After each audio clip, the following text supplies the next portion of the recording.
El sonido llegó primero, una respiración rota que el viento dejó suspendida entre los alambrados, como si la noche hubiera olvidado cómo respirar. A la distancia, bajo la luna pálida, tres sombras se estiraban junto a un viejo cobertizo. Huesos marcaban costillas que antes habían sido curvas fuertes. El ranchero, con las manos aún calientes por la leche que había hervido en la cocina, sintió esa respiración en los huesos y supo, antes de ver, que algo exigía su nombre. ¿Cómo se mira a los ojos de un animal que ha esperado tanto que el mundo lo olvidara? ¿Qué se lleva un hombre que ya ha perdido casi todo cuando encuentra hambre y miedo atado con cadenas al portón de su propio corazón? La decisión llegó con la primera luz. «Me los llevaré a todos», dijo sin plan, como si las palabras fueran redes capaces de atrapar un milagro. Y mientras avanzaba, la noche pareció contener la respiración también. El ranchero se llamaba Elías, aunque pocos lo habían llamado así en los últimos años.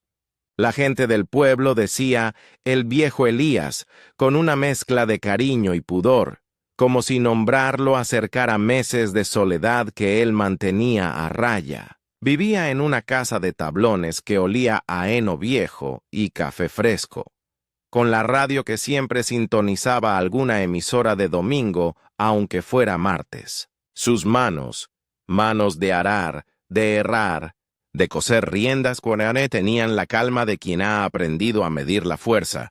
Aprietan, sueltan, vuelven a apretar, sin un gesto desperdiciado. A Elías le quedaba una herida que no cerraba del todo: la ausencia de su hijo, Mateo, desaparecido 10 años atrás en una carretera que devoró a quienes no miraron con cuidado. Desde entonces, su rutina era un ritual tenue: levantarse, revisar vallas, hablar con las cabras, recordar la voz de Mateo en el viento.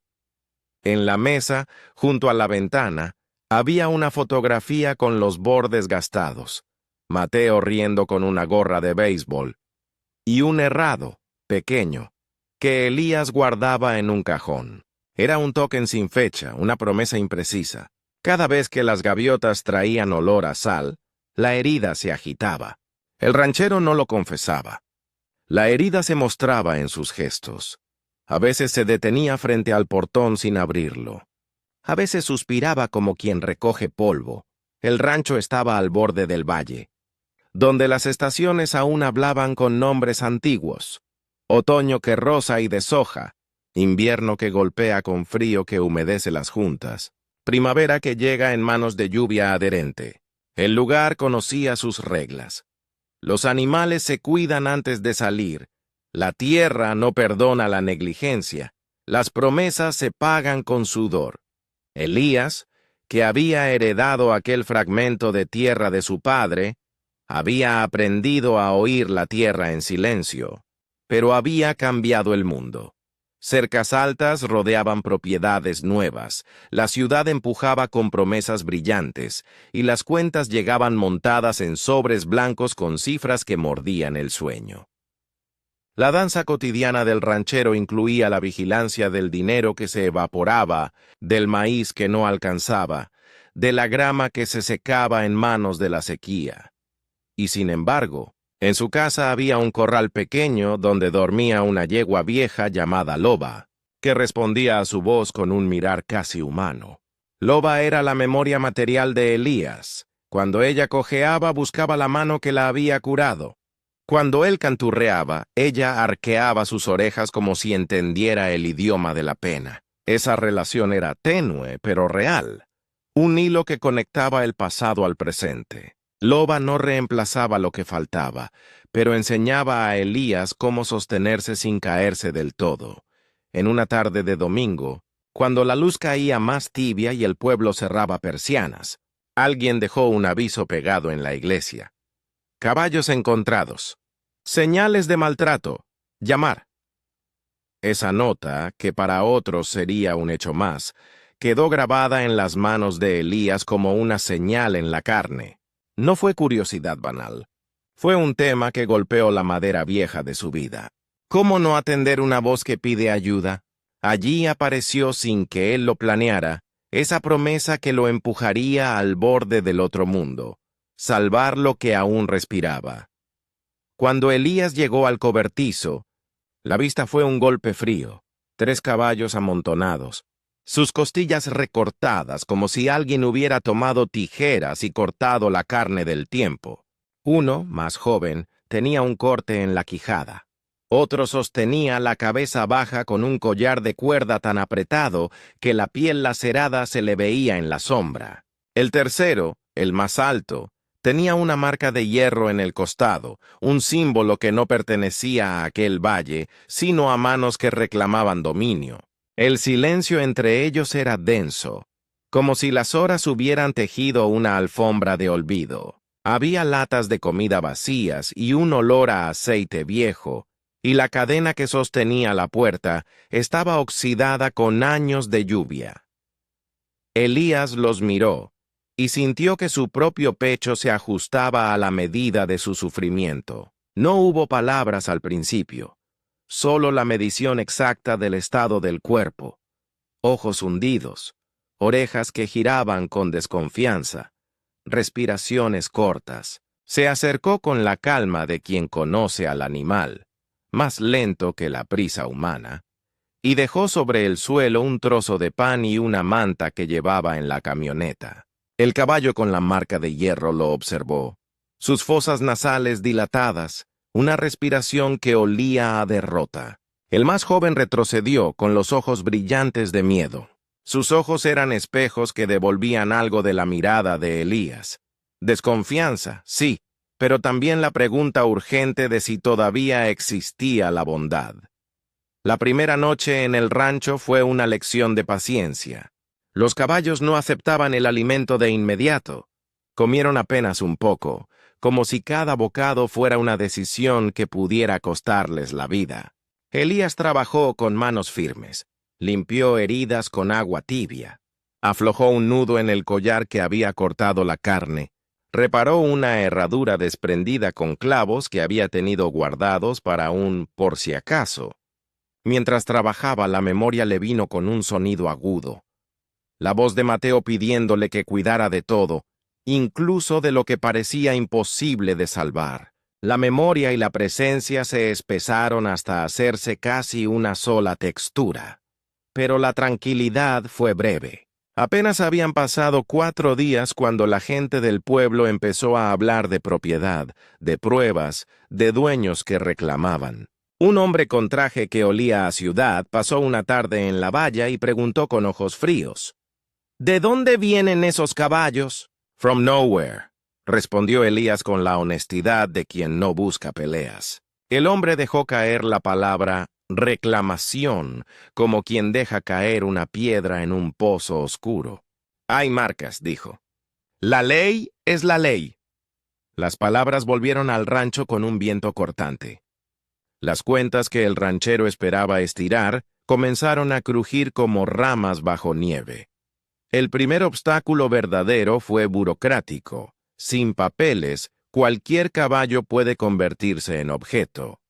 Elías buscó en sus bolsillos los últimos documentos que le quedaban y comprendió que el mundo real no respeta la compasión si no la escribe en tinta. El rival, un terrateniente que quería expandir sus potreros, empezó a mirar el corral con ojos de inversión. Rumores de pujas y subastas se deslizaron por la cantina como aceite sobre agua. Elías no tenía abogados. Tenía manos que sabían vendajes y una palabra dura como la raíz del espino: integridad. Esa integridad, forjada por años, entró en conflicto con la moneda fría del poder.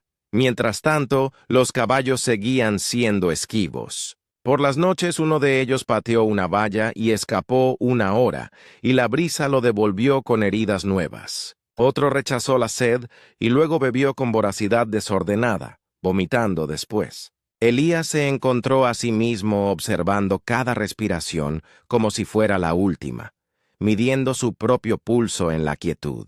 Los animales le recordaban a personas que había amado y perdido, y cada reacción suya era una página vieja que se volvía a leer.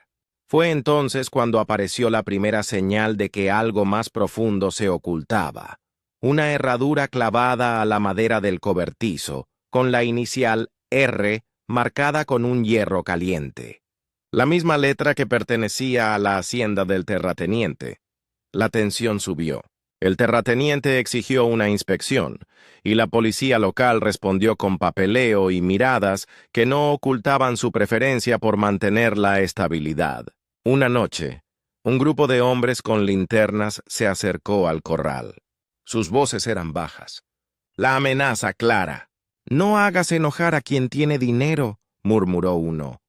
Elías escuchó y comprendió que la ley no siempre protege a los débiles. Hubo una riña silenciosa, una discusión que no apareció en ningún diario. El miedo a perder aquello que había decidido salvar. En la madrugada, cuando la luna se dejó caer detrás de la loma, Elías encontró una cuerda nueva colgando del cercado, y al lado, una nota arrugada. «Devuelve lo que es nuestro o sufrirás las consecuencias». ¿Quién la había dejado? ¿Qué significaba esa palabra nuestro en un lugar donde nadie hacía preguntas? Las amenazas se hicieron más directas. Un motor pasó de madrugada iluminando los potreros con luz dura. Alguien tiró piedras al corral, lastimando la poca calma que había logrado juntarse. Elías consideró ir a hablar con el terrateniente. Fue a la oficina de la ciudad y pidió que comprobaran marcas, identidad, posesión. Los papeles llegaron confusos. Nadie pudo probar con certeza que los caballos no habían sido robados.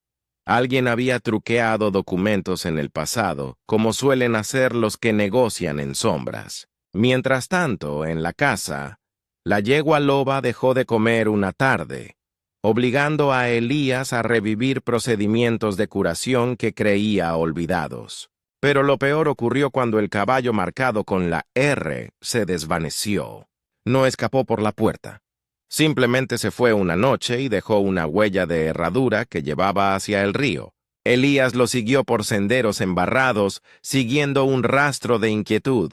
Al borde del agua halló señales claras de lucha, trozos de cuerda desgarrada, una pata con signos de haber golpeado con violencia, y una vista que le heló la sangre, un collar similar al que había sido aflojado en el primer día.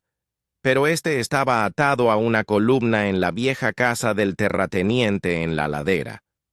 ¿Cómo había llegado hasta allí? La respuesta no era simple, y la pregunta lo obligó a replantear quién movía las piezas en ese tablero. Cuando la luna la siguiente noche iluminó la ladera, Elías vio desde lejos la silueta del terrateniente, parada en la puerta de su casa grande sosteniendo una linterna. Junto a él, atado en la sombra, estaba el caballo que faltaba. Respiraba, sí, pero sus ojos no eran de ese lugar. ¿Era una escena de justicia silenciosa o el inicio de una revancha calculada? La respuesta estuvo oculta detrás de la puerta cerrada. La presencia del caballo en la hacienda disparó una serie de eventos. Vecinos comenzaron a retroceder, a mirar con la rapidez de quien detecta peligro. Una llamada anónima acusó a Elías de robar animales. Otra carta amenazó con incendiar el corral. Las cartas eran palabras que se transformaban en fuego con la menor chispa. El pastor de la iglesia intentó mediar, proponiendo un inventario público y la evaluación de un veterinario independiente. Elías aceptó, aunque sabía que una inspección podía significar la pérdida si los papeles no aparecían. El veterano que llegó, un hombre que tenía la mirada de quien ha visto demasiada desesperación, corroboró lo que Elías había visto: golpes, signos de maltrato, hambre severa y la presencia de una marca no registrada en la base municipal. El informe fue claro, pero no definitivo. El nombre en el hierro seguía siendo una sombra. Y en medio de esta tensión, Elías halló un rastro más íntimo. Una pequeña medalla metálica, pegada en la tierra junto al cobertizo, con grabados apenas legibles. La medalla tenía un número y, sobre todo, una inscripción que le rompió la calma. Para R. La R no solo correspondía a la marca en la piel. La R era una inicial que resonaba en su memoria como la primera letra de un nombre que había escuchado en la infancia. Roberto, el abuelo del terrateniente, un hombre que años atrás había sido dueño del valle y que tenía pactos por debajo de la mesa. ¿Y si aquella marca no era solo de propiedad, sino de algo más oscuro, de una herida de memoria que la hacienda se negaba a sanar? Una noche, Elías encontró en su propia puerta, metida bajo la alfombra, una fotografía antigua en blanco y negro. El terrateniente de joven, el abuelo Roberto, sosteniendo a un potro con la misma marca en su costado. Al reverso, con tinta marrón, una frase apenas legible: «No olvidaré lo que es nuestro». ¿Quién había puesto la foto? ¿Qué promesa antigua se despertaba ahora en el filo de la hambre y la justicia? La situación escaló hasta un punto en que ya no era solo su rancho. El pueblo entero se hallaba dividido entre quienes apoyaban la compasión de Elías y quienes preferían la seguridad de la conservación de propiedad.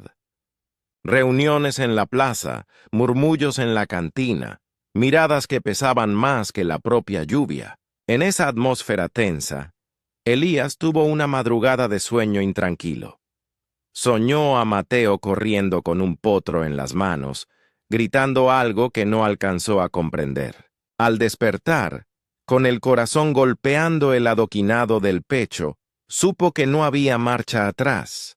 Había puesto su palabra y su nombre en la balanza. Salvando a esos caballos, se exponía a perderlo todo, abandonarlos, sufrir la culpa para siempre. El punto de no retorno llegó en la forma de una carta certificada que trajo la policía local.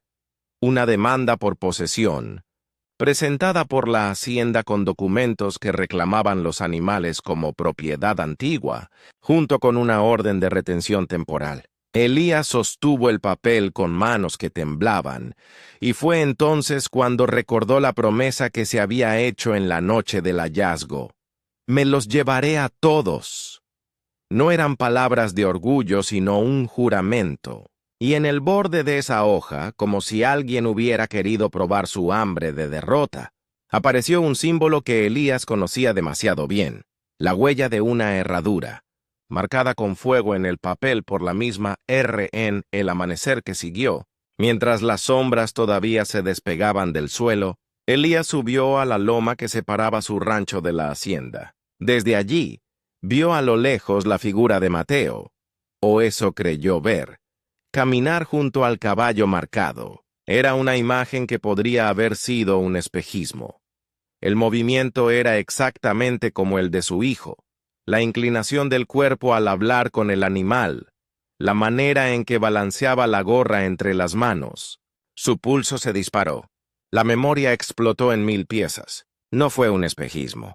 La figura se volvió y por un instante eterno, las dos miradas se cruzaron. Mateo de alguna manera estaba allí. ¿Vivía? ¿Había vuelto? ¿O era un juego cruel del destino, una ilusión armada por la necesidad del corazón? Elías bajó la loma con los pies leves, sin pensar. Pero cuando llegó a la vera del potrero, la certeza se rompió como vidrio. No era Mateo, sino un hombre joven, con la gorra torcida que llevaba una cadena bien conocida al cuello del caballo marcado. Y en el brillo de la cadena, Elías reconoció a una segunda medalla, idéntica a la que había encontrado, con las letras R y M entrelazadas. ¿Qué significaban esas iniciales juntas? ¿Quién tejía esa historia que lo llamaba desde las sombras de su propia memoria? Y sobre todo, ¿qué haría el hombre si Elías intentaba recuperar aquello que había prometido salvar? El viento dejó de moverse. Las preguntas colgaban pesadas sobre el valle. El día apenas comenzaba y ya era claro que aquello no era una disputa ordinaria por animales. Era la punta de un secreto que atravesaba generaciones.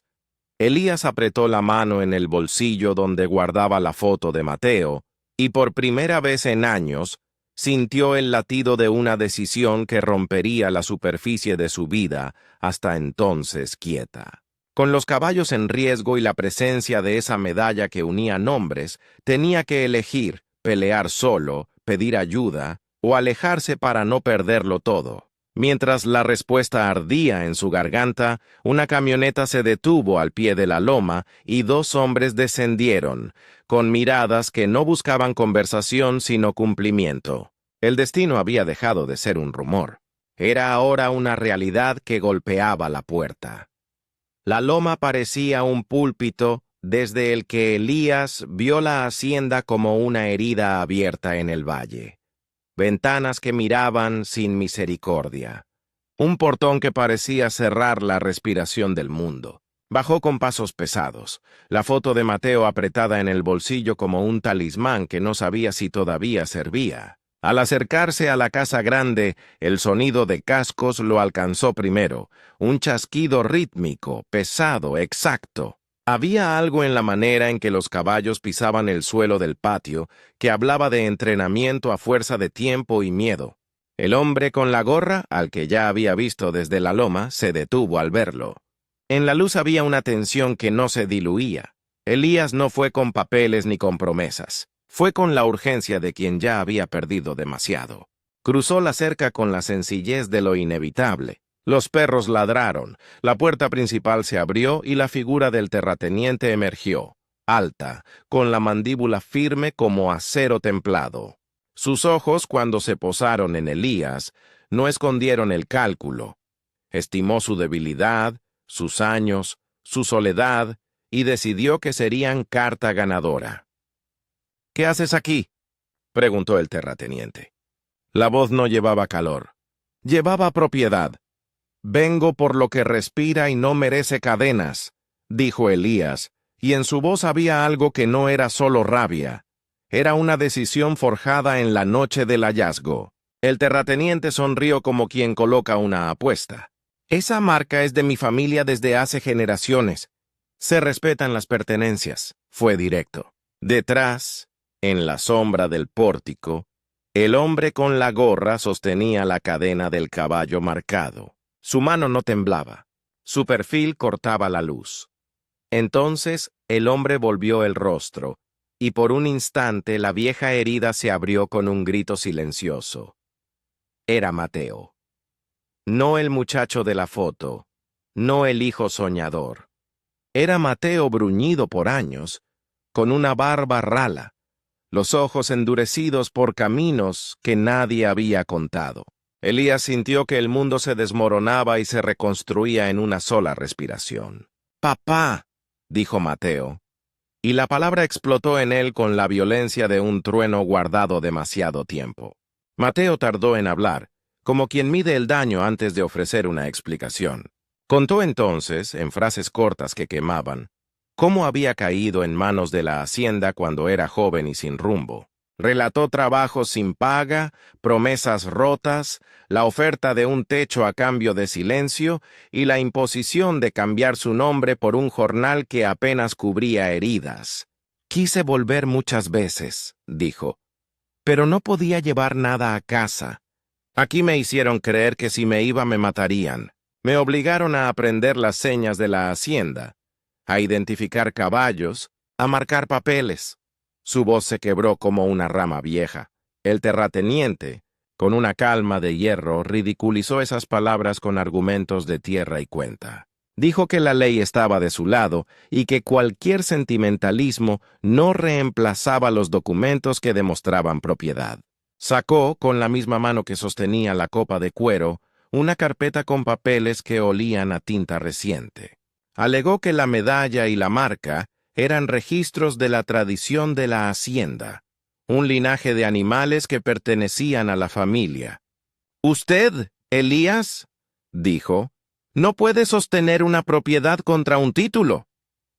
Fue una sentencia que cayó como una losa. Pero Mateo no había venido solo en su espíritu de sombra. Había aprendido a ver lo que otros no miraban. La fuerza de los caballos, el lenguaje del miedo en sus orejas, la manera en que un potro se deja dominar cuando confía. Esa tarde, con la mano de padre e hijo temblando en la misma mesa por primera vez en una década, Mateo hizo un gesto que lo cambió todo. Dejó la cadena del caballo y con voz baja pidió perdón. No pidió la absolución por palabras vacías. Dijo que dentro de la hacienda había encontrado pruebas de un negocio mayor: caballos robados, papeles fraguados, remates nocturnos hacia mercados lejanos. Yo pude ver la nómina, susurró. Vi nombres. Vi la R ligada con más iniciales. No es solo la herencia del abuelo, es un negocio. Elías, que había leído en las herramientas de la vida las huellas que dejan las manos, reconoció en la verdad de Mateo la intensidad de una confesión que buscaba redención. La tensión subió como un hilo tensado hasta romperse. El terrateniente sintió la amenaza y respondió con hombres. Varios aparecieron de la sombra con linternas. La confrontación debía resolverse con fuerza o con la ley, con la verdad o con el silencio. Mateo propuso algo al borde del grito: abrir los documentos ante el pueblo, hacer público lo que ocultaban, llamar a la prensa del valle. El terrateniente se burló, y en esa burla alguien atrasó un paso y otro hombre empuñó una linterna como pistola. El patio olía a aceite y miedo. Una de las cabelleras de los caballos se erizó. Las orejas se alzaron como antenas. En un movimiento que fue a la vez desesperado y claro, Elías avanzó hacia el potro marcado. No con violencia, sino con la intención de tocar la verdad. Se acercó despacio. El caballo, que había vivido entre cadenas y órdenes, lo miró con la distancia de quien ha aprendido a medir la bondad en manos nuevas. Elías extendió la mano. La boca húmeda del animal rozó su palma. Fue un gesto simple. Fue un gesto que lo dijo todo. Un animal que confía en un anciano roto por la nostalgia antes que en un hombre con papeles. En ese instante breve, el caballo arquearía la nuca y apoyaría su frente con una decisión que no se enseñaba: la entrega. La entrega del caballo fue la chispa. Algo en la escena se rompió y la gente del pueblo, que había llegado sin que él lo supiera, atraída por murmullos o por el rumor del corral, emergió en el portón. Voces que no habían hablado antes reclamaron su palabra. «¡Queremos ver los papeles!», gritó una mujer. «Queremos que se abra la verja», dijo otro. La fuerza de la voz colectiva cambió el equilibrio. La autoridad del terrateniente, que hasta entonces se había apoyado en el miedo, comenzó a vacilar. El clímax alcanzó su punto más agudo cuando el terrateniente, sintiendo perder el control, pronunció una sentencia que podía cerrarlo todo. Llamó a un camión para llevarse a los caballos aquella misma noche, para moverlos fuera del alcance y de las miradas. Fue un acto de desesperación. La gente enardecida se dividió. Unos querían impedirlo con la fuerza de su cuerpo. Otros, como Elías, entendieron que la fuerza no sería la victoria, sino la exposición de la verdad. Mateo, con manos ensangrentadas por jornadas mal pagadas, corrió a la oficina y volvió con papeles, facturas, remitos, nombres que conectaban la hacienda con mercados de fuera. La medalla con las iniciales R y M apareció sobre la mesa como un puente que unía generaciones y secretos. En la última y decisiva escena, con la noche cayendo y la luna a medio cerrar, el terrateniente soltó una palabra que lo mostró sin máscaras. «Si no son nuestros, serán suyos». Fue la confesión de quien teme la pérdida de la fortuna más que la de su alma. La policía, que hasta entonces había oído y mirado, fue obligada por la presión del pueblo a tomar acción. Un fiscal del valle, movido por cartas y voces que ya no podían callar, llegó con una orden de registro. Ya no era solo la voluntad de Elías, era la fuerza de una comunidad que decidió mirar. Los caballos, rodeados por miradas y papeles, permanecieron inmóviles, orejas tensas, con la respiración corta, esperando el veredicto de un mundo que por fin los miraba. Cuando la luz blanca de las linternas barrió las oficinas y los corrales, Los hombres que se habían beneficiado del silencio empezaron a perderlo. Se hallaron registros alterados, remitos sin sellos, nombres que se repetían en listas hacia mercados lejanos. La medalla con la R y la M, que al principio parecía señalar solo una tradición, mostró su otra cara. Se había usado como marca en caballos que cambiaban de manos por debajo de la ley. El fiscal cerró carpetas con la calma de quien recita algo aprendido. Tomó declaraciones, ordenó incautaciones. La hacienda tampoco fue inmune. Se encontraron en un galpón ejemplares listos para viaje, voces de potros que no conocían el nombre de la libertad. En la tranquilidad que siguió a la tormenta, la gente se acercó al corral donde los caballos respiraban con la duda aún incrustada en las fosas nasales. Elías, agotado, se apoyó en la baranda. Loba, la yegua vieja del rancho, se acercó a él sin prisa y apoyó su cabeza en su pecho con un peso que era consuelo. Era como si aquel gesto cerrara una línea entre el pasado y el presente. La yegua reconocía que la lucha había sido por algo más que papeles. Había sido por dignidad. Mateo fue interrogado largas horas, no para condenarlo, sino para entender la telaraña en la que había quedado atrapado. Habló con sinceridad por fin. Contó nombres propios, horarios, la forma en que le prometieron que su silencio protegería a su familia. Dijo que se había marchado varias veces en vano, que la sombra lo jalaba, que su regreso era una forma de enmienda. El pueblo escuchó y, poco a poco, comenzaron a aparecer gestos pequeños que curaban. Un vecino trajo pan. Otro ofreció un puesto para él en la reparación de cercas. Alguien recordó la voz de Mateo cuando reía de chico y la nostalgia se volvió cierta. El terrateniente recibió cargos que lo obligaron a responder. No fue un juicio rápido. En medio de los procesos legales, quedaron desvelados los nombres de muchos involucrados, y la hacienda, que parecía una fortaleza, tuvo que abrir sus puertas a la inspección pública. Los caballos incautados fueron llevados a un refugio temporal, donde veterinarios verificaron su estado y comenzaron a reconstituir lo que la negligencia había quitado. Las heridas sanaron con vendajes y paciencia. Los huesos volvieron a llenarse de músculo con pasto y ejercicios medidos. Lo que antes era silencio y miedo se transformó en el murmullo de personas que hablaban nombres reales, que se responsabilizaban o que callaban ante la evidencia.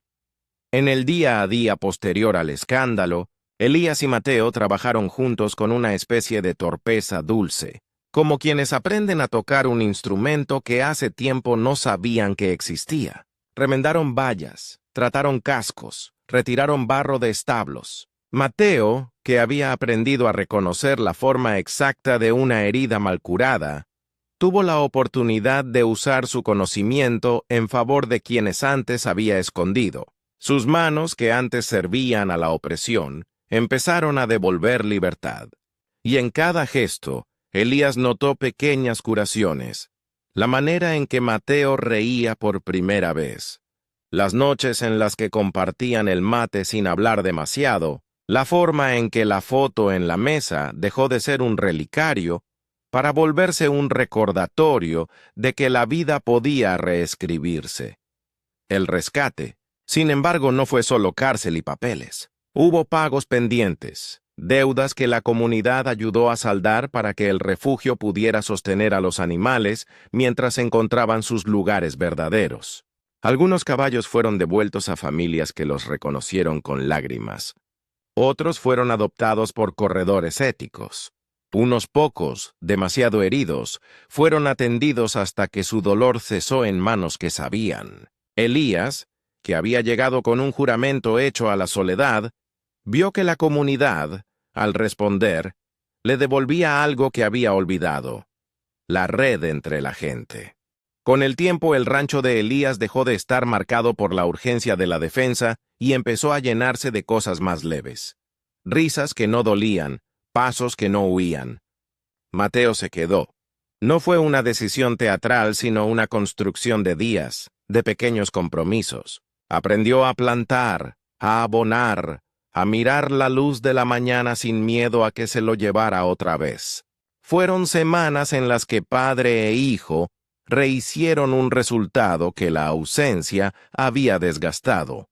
Compartieron comidas sencillas, repararon la vieja radio y en noches de lluvia contaron historias cortas sobre caballos que habían conocido, hasta que las historias se volvieron comunes. La medalla con la R y la M quedó, finalmente, en un cajón de la casa de Elías. No la rompieron. La colgaron como testigo de lo que había pasado. No una reliquia de orgullo, sino una advertencia de que la memoria puede usarse para hacer daño. La herradura antigua que Elías había guardado desde antes también sirvió de puente. La clavó en la puerta del granero como señal para quien llegara. Aquí vive alguien que no olvida cómo se cura. El rancho, que antes de todo era un tejido tenso, se volvió lugar de aprendizaje. Vecinos llevaron animales recuperados para rehabilitar. Chicos del pueblo vinieron a conocer el trabajo con cuidado y sin obligación. Mateo enseñó a los jóvenes la diferencia entre doma y abuso, la línea que separa la disciplina del dominador. Y en esa enseñanza, Elías encontró la paz que la foto no le había devuelto: ver a su hijo hablando con jóvenes, enseñando a respetar el peso y el impulso de un caballo. Le mostró que la herida se cerraba por dentro. En una mañana de otoño, cuando el campo olía a tierra húmeda y hojas que se despegaban, Elías caminó hasta el potrero donde los 3 caballos habían pasado su primer mes libres. El caballo marcado, ahora con la costilla menos visible y los ojos más atentos, se acercó y se frotó contra su mano. Loba, que nunca había dejado de reconocerlo, relinchó con una nota baja, como quien confirma la paz. Mateo lo miró desde la sombra de un árbol con la gorra en la mano sin prisa. Hubo un silencio que no empujaba respuestas, sino que las permitía. El cierre final fue simple y duro a la vez. Elías colgó la foto de Mateo en un clavo nuevo, en el taller donde reparaban herraduras, y bajo ella colocó la herradura con la letra R tachada por una nueva marca: la del rancho vuelto a la vida.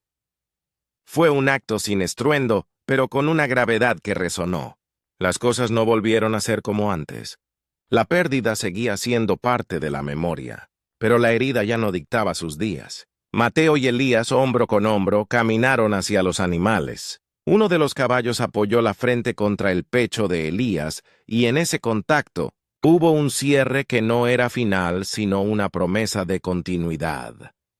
En la última noche antes de que el valle olvidara la tensión, Mateo y Elías se sentaron en el porche con la radio tenue. Hablaron poco, porque ya las palabras eran de menos peso que la presencia.